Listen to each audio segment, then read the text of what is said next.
How to be topper starting from July. तो आज के इस वीडियो मोटिवेशनल वीडियो में आप सभी का स्वागत है। In this video I will be giving you some tricks and tips. With the help of that tips you will become topper. So let's start our today's video. The first point that we have, set your goals. अगर आपने अभी तक अपना जितना भी month चला गया उसमें ये डिसाइड ही नहीं कर पाए कि हमें कितने % मार्क्स लेकर के आने हैं, तो चलो कोई बात नहीं, जो चला गया उसे छोड़ो, जो आने वाला है उसके बारे में तो सोचो ना। देखो हमारे पास जुलाई है, अगस्त है, सितंबर है, अक्टूबर है, नवंबर है, दिसंबर है, जनवरी है, फरवरी तक तो एग्जाम लगभग होते ही हैं। तो क्या इतने महीने कम है? अरे बिल्कुल कम नहीं है। सबसे पहले अपने गोल को तो सेट करो कि हाँ मुझे इतने % मार्क्स लेकर के आने हैं। जरूरी नहीं है कि आप सोचो कि हमें 100 में से 100% मार्क्स चाहिए तो सारे आ ही जाएं। अब सारे नहीं आ जाने वाले, जितना गोल लेकर के चलोगे थोड़ा सा कम आएगा। अब आप कहोगे अच्छा दीदी ये बताइए, मान लीजिए अगर किसी के 100% आ भी जाते हैं तो उसके कैसे आते हैं? आप तो बोल रही हो कि जितना गोल लेके चलोगे उतना आएगा ही नहीं। तो मेरे प्यारे प्यारे दोस्तों, बात ये है कि जिनके 95% से 100% आते हैं ना, उनकी तैयारी 100% की नहीं बल्कि 200% की रहती है। तो केवल वो 100% के बारे में नहीं सोचते, वो सोचते हैं कि चाहे जो प्रश्न आएगा, चाहे जैसा आएगा, हमें करना ही करना है।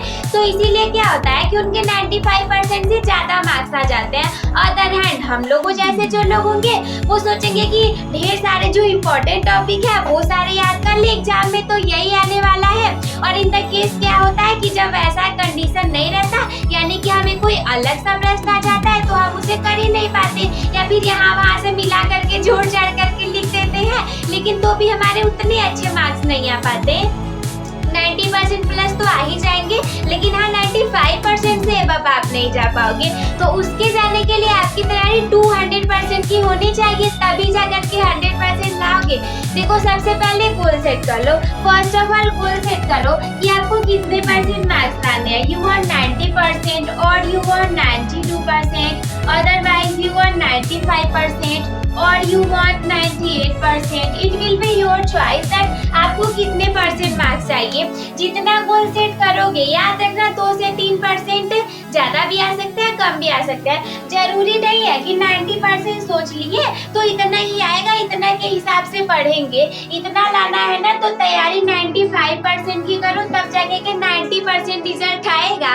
ऐसा सबके साथ होता है। और जब एग्जाम दे करके बच्चे आते हैं तो लगता है कि अरे मेरा तो पेपर बहुत खराब हो गया, मेरे तो मार्क्स नहीं आएंगे अच्छे। लेकिन जितना सोच लोगे पेपर देने के बाद, उससे 2 से 3% ज्यादा ही आ जाते हैं।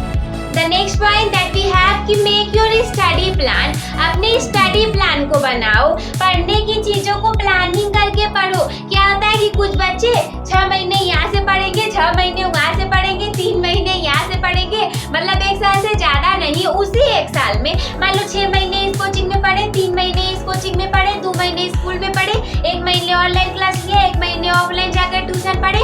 अगर सब जगह से ऐसा करोगे तो कहीं के नहीं रह पाओगे। मान लो हमारा लाइट चैप्टर है, आपने क्या किया, सपोज दैट फिजिक्स में हमारा लाइट वाला चैप्टर है, आप 6 महीने उस कोचिंग में गए, टीचर ने सब पढ़ाया, इसे बोला था बाद में पढ़ाएंगे। 2 महीने स्कूल गए, सब मैम ने पढ़ाया, बोला इसे बाद में पढ़ाएंगे। ऑफलाइन कोचिंग में गए, क्या पता वो सारे जगह पे कुछ चीजें छूट जाए। इससे बेटर ये है कि किसी एक जगह को चूज करो अच्छे से, और ऐसे जगह को मत चूज कर लेना कि आधा पढ़ा करके छोड़ दे। ऐसे जगह पे रहो जो शुरू से लेकर के अंत तक लेकर के जाए, और पूरी स्टडी प्लानिंग बनाओ। देखो इससे क्या होगा, when you make your study planning then you can manage your time, you can manage your time। जुलाई से ही टाइम को मैनेज कर पाओगे, पूरे जनवरी फरवरी तक मैनेज किए रहोगे। अदरवाइज 24 घंटे मोबाइल फोन को हटा करके देखो, बहुत बड़ा समय होता है। फोन चलाते रहोगे तब तो कम ही लगेगा। एक दिन बिना फोन के रह करके देखो ना, लगेगा 24 घंटे बीत ही नहीं रहे, इतना बड़ा समय है। तो मोबाइल है कि आपको कम लगता है, अदरवाइज 24 घंटे बहुत बड़े टाइम है। तो ये टाइम को आप मैनेज कर पाओगे अगर आपके पास प्लानिंग रहेगी तो, कि हमें क्या पढ़ना है, कैसे पढ़ना है, कहाँ से पढ़ना है। देखो मान लो 8 घंटे आपको मान लो सोना है, 8 घंटे कोई और काम है, 8 घंटे तो पढ़ सकते हो ना। अरे 8 घंटे अगर अच्छे से प्लानिंग से पढ़ लिया तो टॉपर बनने से कोई नहीं रोक सकता। और ऐसे ही नहीं कहा जा रहा है, हमारे चैनल पे जो भी चीज जाती है, सारी चीजें दी जाती है on the basis of experience.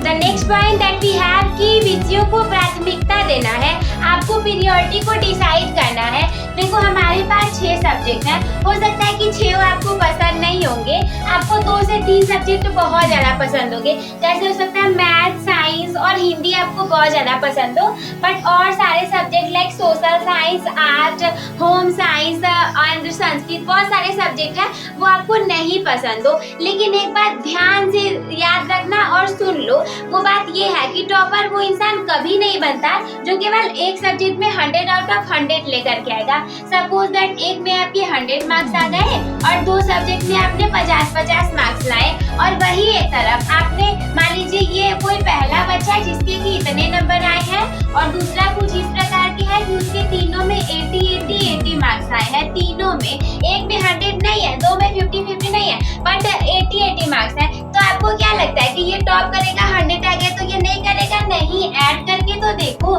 इसके 200 हो गए और इसके हो गए 240, मतलब किसके ज्यादा है? देखो इस बच्चे के ज्यादा है ना, इसके मार्क्स इंक्रीज है और इसके डिक्रीज है। रीजन ये है कि देखो एग्जामिनर को नहीं पता है कि आपको पढ़ने में कितने अच्छे हो, उसके सामने कॉपी है, जैसी कॉपी मिलेगी वो ऐसा चेक करके दे देगा। तो किसी एक सब्जेक्ट में 100 लाके बाकी में कम लाने से अच्छा है कि पहले से ही प्राथमिकता डिसाइड कर लो, जो सब्जेक्ट नहीं आते हैं उसे भी तो साथ में पढ़ते हुए चलो। लास्ट में क्या होगा कि मेरे तरीके से एक सब्जेक्ट सोशल साइंस जो मुझे बिल्कुल पसंद नहीं है और आता भी नहीं है मुझे, रीजन यही है टीचर भी उतने अच्छे नहीं मिले, बहुत सारे रीजन हो सकते हैं। मेरी तरह लास्ट में बैठोगे 2-3 चैप्टर पढ़ोगे, खत्म हो जाएगी कहानी, एग्जाम आ जाएंगे सबसे सर पे, तो ऐसा नहीं होना चाहिए। इसके लिए स्टार्टिंग से लेके चलो, एक में फुल स्कोर करके बाकी सारे में कम लाने से अच्छा है आप तीनों में लगभग मार्क्स लेकर के आओ। जरूर नहीं है 80 आए, 85 आ जाएंगे, 90 आ जाएंगे, हो सकता है 92 आ जाए, इससे तो बेटर ही रहेगा हमारा। इसीलिए केवल एक को लेने से अच्छा है बाकी सारे सब्जेक्ट को भी लेकर के चलना। The next point that we have कि डेली स्टडी करो। कुछ बच्चे सोचेंगे अरे डेली क्या ही पढ़ना है, अभी तो जुलाई चल रहा है, अभी अगस्त आएगा, सितंबर आएगा, अक्टूबर आएगा, नवंबर आएगा, पता नहीं कितने सपने सजा के रखे कि बहुत महीने अभी बाकी है, लास्ट में पढ़ लेंगे। अरे भाई देखो, अगर केवल पास होना है तब तो आप ऐसे ही पास हो सकते हो, लेकिन नहीं, if your dream is to become the topper then you have to work hard, otherwise without working hard you can't be topper. The next point की फोकस्ड रहे। क्या होगा, अभी बहुत टाइम है, लिटरली बहुत टाइम है। बच्चे क्या करेंगे, सोचेंगे चलो अच्छा थोड़ा घूम फिर ले, बात कर ले, लास्ट मोमेंट पे ना पूरा एकदम मतलब सब कुछ बर्बाद कर देंगे केवल पढ़ने के चक्कर में। किसी से न दोस्ती करेंगे, न बात करेंगे, न कुछ करेंगे, सारे रिश्ते खत्म, सारे रिलेशनशिप इधर के उधर। हम क्या करेंगे, केवल 12-12 घंटे पढ़ेंगे। ऐसा नहीं कर पाओगे, सही में नहीं कर पाओगे, मजाक नहीं कर रही हूँ। साल भर नहीं पढ़े हो, लास्ट में सोच रहे हो 12-12 घंटे पढ़ करके बहुत अच्छे नंबर ला लेंगे, तो ऐसा नहीं हो पाएगा। इसीलिए पहले से ही फोकस्ड रहो, डिस्ट्रैक्ट ना हो जाओ। देखो कहीं ना कहीं अगर किसी के नंबर आपसे ज्यादा आएंगे तो उसने आपसे ज्यादा पढ़ाई की होगी। जैसे अभी आप हो सकता है कि इसके कुछ समय पहले रील्स स्क्रॉल करते करते इस वीडियो पर आ गए होगे, या फिर हो सकता है नहीं भी कर रहे होगे। तो अगर नहीं कर रहे हो तो आप फोकस्ड रहो, आप अच्छे से पढ़ाई कर रहे हो, जिस काम के लिए आए हो वही कर रहे हो। लेकिन अगर आप रील्स स्क्रॉल करते करते आए हो, तो जब आप स्क्रॉल कर रहे थे ना तभी कोई बच्चा पढ़ रहा था, तो उसके मार्क्स तो आपसे ज्यादा आ ही जाएंगे। तो इसके बाद अगला पॉइंट हमारे सामने है कि बी कॉन्फिडेंट, कॉन्फिडेंट रहे। हाँ हम कर लेंगे, without confident you can't do anything. पता चला आपने पढ़ा बहुत कुछ, कॉन्फिडेंस कुछ नहीं है, अरे मुझे तो आता ही नहीं है। पढ़ा सब कुछ है लेकिन कहेंगे कैसे, हमें तो कुछ आता ही नहीं है, हम तो पक्का फेल हो जाएंगे, नंबर बहुत कम आएंगे। पहले से खुद को निगेटिविटी में डाल लो तो कैसे हो पाएगा। तो इससे अच्छा तो ये है कि कॉन्फिडेंट रहो, हाँ हम कर लेंगे, अरे जितना पढ़े उतना तो कर लेंगे। मान लो हमारे सामने 4 चैप्टर है, एक चैप्टर की तैयारी आपकी नहीं हुई है, 3 चैप्टर अच्छे से पढ़े हो, तो ऐसा बोलने से अच्छा है कि एक चैप्टर तो नहीं पढ़ा है, अब कुछ नहीं कर पाएंगे, खराब हो गया खराब हो गया। 3 चैप्टर का ध्यान ही नहीं है। एक बच्चा जरूर ऐसा होगा, एक नहीं आ रहा है, चलो छोड़ो कोई बात नहीं, 3 चैप्टर पढ़ा है ना, इसमें से कोई प्रश्न आए तो नहीं छोड़ना चाहिए, इसे तो तुम अच्छे से कर लो, तीनों अच्छे से क्लियर कर लो। क्या पता 8वां करके और करके ऑप्शन आए और आप इन तीनों चैप्टर को अच्छे से क्लियर किए रहोगे तो उसे भी लिख ले जाओगे, कुछ तो रिलेट करके लिख ही ले जाओगे। तो यही थी हमारी आज की वीडियो। आई होप कि आप लोग को थोड़ा सा मोटिवेशनल और अच्छा सा भी फील हुआ होगा। तो हम मिलते हैं आपसे किसी अगले अगले वीडियो में। तब तक के लिए धन्यवाद।